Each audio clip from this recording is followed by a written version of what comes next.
अच्छा रऊफ साहब, एक चीज़ और बताइए कि बहुत सी बातें ये चल रही हैं। पहले ये चल रहा था कि JUIFA मुज़ाकरात जो कर रही है उसमें वो आने वाले दिनों के अंदर इलेक्शन में सीट एडजस्टमेंट की बातें कर रही है। बहुत सी और बयानात भी थे। मैंने पिछले दिनों कामरान मुर्तज़ा साहब से ये पूछा, उन्होंने कहा जी जिसके मुंह में जितनी बातें आती हैं वो कर देता है, हमारी ऐसी कोई डिमांड्स नहीं। अब बात ये चल रही है कि मौलाना की डिमांड के ऊपर KP के वज़ीर आला भी तब्दील किए जा सकते हैं। अब बहुत सारी बातें होती हैं जो पूछने के लायक भी होती हैं, कुछ नहीं भी होती हैं, लेकिन जो गर्दिश कर रही हैं उसकी तस्दीक या तरदीद जो है वो तो चाहिए होती है। तो आप इसकी तायीद करेंगे या तरदीद करेंगे? उन्होंने ऐसी कोई डिमांड ही नहीं की, तो मैं ना ताहीद क्या या ताकीद की बात नहीं आती ना। ऐसी कोई डिमांड है ही नहीं, मौजूद ही नहीं है टेबल के ऊपर। बाकी यह है कि हम अब इस वक्त अपने इत्तेहाद के बिल्कुल करीब पहुंच चुके हुए हैं और मैं नहीं चाहूंगा कि किसी किस्म का कोई डिस्कॉर्डेंट नोट जो है मैं साउंड करूं या कोई और करे। हमारा जो दोनों पार्टीज का जो मफाद है वो इसी में लिंक्ड है कि इस मुल्क में आइन की बहाली हो, कानून की बहाली हो, जमहूरियत की बहाली हो। उसमें वो भी कमिटेड हैं, उसको हम भी कमिटेड हैं। और अगर हम मिलकर ये जद्दोजहद जो है, पुरअमन जद्दोजहद इसको लॉन्च करेंगे तो मेरा ख्याल है कि अपने अहदाफ को जल्द हासिल करने में कामयाब हो जाएंगे। बाकी उनकी कुछ ऑब्जर्वेशंस थी जो कि एड्रेस की जाएंगी। हम जो ही खान साहब के साथ मुलाकात होती है उनको एड्रेस कर देंगे। अच्छा, एक चीज़ रऊफ साहब और बताइएगा कि क्या तमाम अपोजिशन जमातें जिनके साथ आप रवाबित में थे, उन तमाम जमातों के साथ ही बाहमी तौर के ऊपर चीज़ें मुत्तफ़िक हो चुकी हैं, या किसी तरफ से अभी कोई रुकावट है किसी जमात की तरफ से, या किसी के ग्रीवियंसेस जो थे वो अभी तक ख़त्म नहीं हो सके? देखिए जी, सब जमातें जो हैं वो इस प्लेटफॉर्म के ऊपर एक नकाती एजेंडे के ऊपर इकट्ठी हो चुकी हुई हैं और वो एक नकाती एजेंडा है कि पाकिस्तान में आइन को बहाल किया जाए। आइन जब बहाल होगा मेरे भाई तो कानून बहाल होगा, आइन जब बहाल होगा तो जमहूरियत बहाल होगी, आइन जब बहाल होगा तो इंसाफ मिलेगा। तो ये एक नकाती एजेंडा है जिसके ऊपर तमाम जमातें जो हैं इंक्लूडिंग JUI वो मुत्तहिद हो चुकी हुई हैं। अब देखना ये है कि क्या ये इत्तेहाद जो है वो आगे जो बढ़ना है, वो एक चैलेंज जो आगे बढ़ने का है, उसके ऊपर कितनी जल्दी एक लाए अमल जो है वो तरतीब दे सकते हैं जो उसके ऊपर के तमाम पार्टीज जो हैं वो एग्रीएबल हों, तमाम पार्टीज जो है उसके ऊपर एग्री करती हूँ। GDA के साथ भी क्या तमाम मामला तय पा गए हैं? वो माजी का जो उनका गिला था कि असम्बलियों से निकलने का फैसला सूदमंद नहीं था और इन्होंने हमारी मुशावरत के बगैर किया या हमारी मुखालिफत के बावजूद किया। जी, उनके साथ एग्रीमेंट हो चुका हुआ है, वो हमारे साथ इस तहरीक में शामिल होंगे। एहसन इकबाल साहब कहते हैं, मौलाना फजलुर रहमान साहब, और अभी इनके एक हमारा वो मली साहब हैं जो हमारे, और एक इलेक्शन बाय इलेक्शन हो रहा है सिंध में और उन्होंने हमें कहा था कि हम अपना बंदा नॉमिनेट करें, तो लाल मली साहब को हमने नॉमिनेट किया है और उसको फुली सपोर्ट कर रहे हैं GDA वाले। उन्होंने अपना वहाँ कैंडिडेट जो है लालचंद मली साहब, लालचंद मली साहब जी, so he is the unanimous candidate for the by-election from PTI and GDA both, and all the component parties of GDA सब उनको सपोर्ट करेंगे जी। so एक इंटरेस्टिंग इलेक्शन होगा, बाय इलेक्शन होगा सिंध में। अच्छा रऊफ साहब, एक चीज़ बताइए, आप हकीकत पसंदाना अगर अप्रोच को देखें तो हुकूमत के ख़िलाफ़ अगर कोई भी तहरीक चलानी है, अपोजिशन जमातें बिखरी हुई हों या मिली हुई हों, उसके नतायज आपको अवामी सतह पे तो मिल सकते हैं, अवामी पजीराई तो मिल सकती है, आपके जलसे बड़े तो हो सकते हैं, आपकी तहरीक वसी तो हो सकती है, लेकिन हुकूमत क्या किसी दबाव में आ सकती है? वो तभी आती है जब आप हुकूमती किसी इत्तेहादी जमात को अपनी तरफ माइल कर रहे हैं। बहुत सारी जमातें हैं जिसके हुकूमत के साथ इस वक्त तहफ़्फ़ुज़ात चल रहे हैं, बशमूल पीपल्स पार्टी, MKM और भी दीगर जमातें हैं। तो क्या किसी ऐसी जमात को भी टारगेट कर रहे हैं? क्या उधर भी आपने पैगामात भिजवाए हैं, या फिर आप ये चाहते हैं कि अपनी तहरीक को शुरू करें और फिर उसके बाद रवाबित बढ़ाए जाए? पैगामात हमें भिजवाने की जरूरत नहीं है मेरे भाई, पैगामात दूसरी तरफ से आ रहे हैं। अच्छा, ये एक मैं आपको हकीकत अर्ज कर रहा हूँ एक, और बहुत सी परसुएशन हो रही है कि हम उनमें से 3 पार्टीज में से किसी एक के साथ मिलकर हुकूमत बना लें, क्योंकि जो इस वक्त जो लीड पार्टी है उसके बारे में खासी रिजेंटमेंट क्रिएट हो चुकी हुई है और कि वो डिलीवर करने में नाकाम रही है।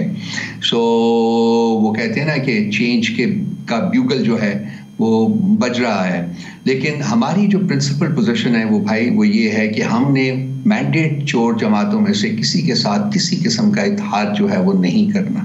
तीनों जमातें जो हैं उनमें से किसी के साथ हम इत्तेहाद नहीं करेंगे। सो आपने कहा कि इसको अवामी सतह के ऊपर तो पजीराई मिल सकती है, उसके जवाब में मैं ये अर्ज़ करूँगा कि इस वक्त बहुत सारी ऐसी बातें हैं जो कि मैं यहाँ पब्लिक डोमेन में उनके ऊपर जुबान नहीं खोल सकता। अगर जुबान खोल दूँ तो आपको खुद एहसास हो जाएगा कि ये जो हुकूमत है ये आप अपने आखिरी दिन जो है वो गिन रही है। तो सर, बैनुल-अक़वामी सतह पे अगर देखा जाए तो एक मलबा और आपके ऊपर रखा जाता है कि अमेरिका के अंदर पाकिस्तान का रेड लिस्ट के अंदर जाने के जो खदशात हैं उसमें कहा जा रहा है कि पाकिस्तान तहरीक-ए-इंसाफ के लोग प्रोपेगेंडा कर रहे हैं कि पाकिस्तान को रेड लिस्ट में शामिल किया जाए, सफरी पाबंदियाँ आयद की जाएँ, और ये हुकूमत आपके ऊपर बाकायदा तौर पे ये मलबा डाल रही है और वो कहती है कि इसके खिलाफ हम जो है बाकायदा तौर पे एक ऑपरेशन करेंगे।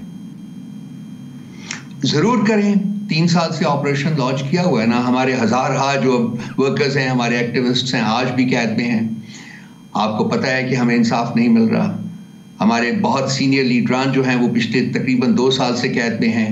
हमारे खिलाफ हजार FIRs दर्ज हैं और लीडरान के खिलाफ, एक्टिविस्ट्स के खिलाफ, वर्कर्स के खिलाफ तो चंद और मुकदमे दर्ज कर लेंगे तो क्या हो जाएगा, क्या फर्क पड़ेगा? सही बर्दाश्त कर रहे हैं, बर्दाश्त करते रहे हैं। जहां तक उनका ये कहना कि जी हम खुदा नख्वास्ता इस किस्म के किसी काम को करवा रहे हैं तो इंतहाई, वही मैं 2 लफ्ज इस्तेमाल करूंगा, इंतहाई बेहुदा और लगफ स्टेटमेंट है।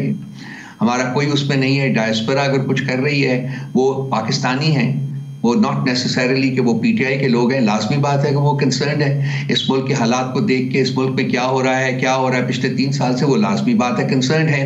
वो देख तो तशवीश है उनको और उस सिलसिले में वो अपने तय जो कुछ भी कर सकते हैं वो कर रहे हैं। अच्छा रऊफ साहब, एक चीज़ ये बताइएगा कि अगर ये तहरीक आगे बढ़ती है तो इस सूरत में वो केसेस का क्या बनेगा जो केसेस अभी तक लटके हुए हैं? यानी अदालतों से फैसले हो गए, आपने पटिशनें भी दायर कर रखी हैं, आप रिव्यू के अंदर भी गए हुए हैं, इस्लामाबाद हाई कोर्ट के अंदर कितने केसेस हैं, चाहे वो अल-कादिर ट्रस्ट का केस हो या सज़ाओं वाले केस हों, उनका कोई भी मुस्तकबिल दिखाई नहीं देता, तारीखों पे तारीखें हैं। तो उनके मुस्तकबिल के हवाले से आपके वकला क्या राय रखते हैं, उन्हें क्या दिखाई दे रहा है?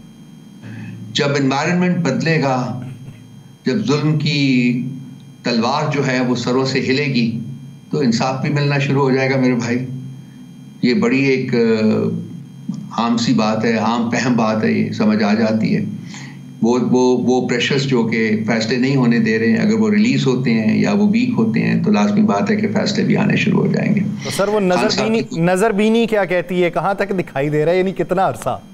अनकरीब। सर उसमें ये शामिल किया जा सकता है कि ये रवाबित सिर्फ अपोजिशन जमातों के माबैन नहीं, कहीं और भी हैं? हमने तो कभी डिनाई नहीं किया जी कि हम उनसे राब्ते में हैं। मेरी तो कंटेंशन ये रही है कि जी इस मुल्क को मसाइल से निकालने के लिए PTI और इस्टेब्लिशमेंट के दरमियान जो डायलॉग है वो नागुज़ीर है, उसके बगैर मुल्क आगे नहीं बढ़ सकता। मेरी हमेशा से कंटेंशन यही है। हमारी पार्टी की भी पॉलिसी रही है कि बात तो वहाँ की जाती है जहाँ ताकत होती है, और ताकत जो है वो प्राइम मिनिस्टर हाउस में तो है नहीं है। ये तो डमीज हैं, ये तो वो क्या कहते हैं उनको, जो तनाबे जिनके साथ बंदी होती है और वो नाच रहे होते हैं, ये तो एक वो नाच जो है वो नाच रहे हैं।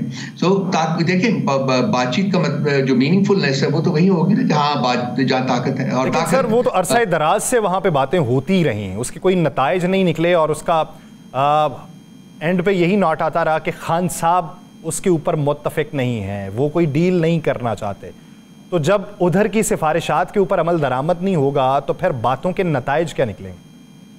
देखिए डील तो नहीं करेंगे वो, लेकिन डील के बगैर भी तो रास्ते निकल सकते हैं ना। जो एक आईनी रास्ता वो तो निकल सकता है ना, कानूनी रास्ता है वो तो निकल सकता है ना। कितनी देर तक आप वो बंद बांधे रहेंगे, क्योंकि अब तो वो बंद भी टूटने को है। आप आइन और कानून के रास्ते में कितनी देर बंद बांधेंगे? पहले तो बहुत कमजोर हो गया, चुका बहुत वॉबली है, अनकरीब टूट जाएगा।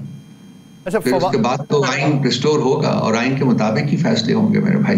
अच्छा रऊफ साहब, फवाद चौधरी साहब का बयान ये है कि खान साहब से मुलाकातें महदूद कर दी जाती हैं और जब प्रेशर थोड़ा सा बढ़ता है तो बैरिस्टर गौहर साहब को भिजवा दिया जाता है मुलाकात के लिए। वो मुलाकात करके आते हैं और वो हुकूमत को एंटरटेन करने लगता है। मैं किसी कंस्पिरेसी थियरी में और खासकर इस जैसे डाउट का कोई जवाब नहीं दूंगा। ये डाउट छोड़े गए हुए हैं इसी किस्म की गुफ्तगू करने के लिए भाई। तो मैं कम से कम अपने आप को डिग्रेड नहीं करूंगा कि मैं इस शख्स की बात के बारे में कोई रिस्पॉन्स दूं।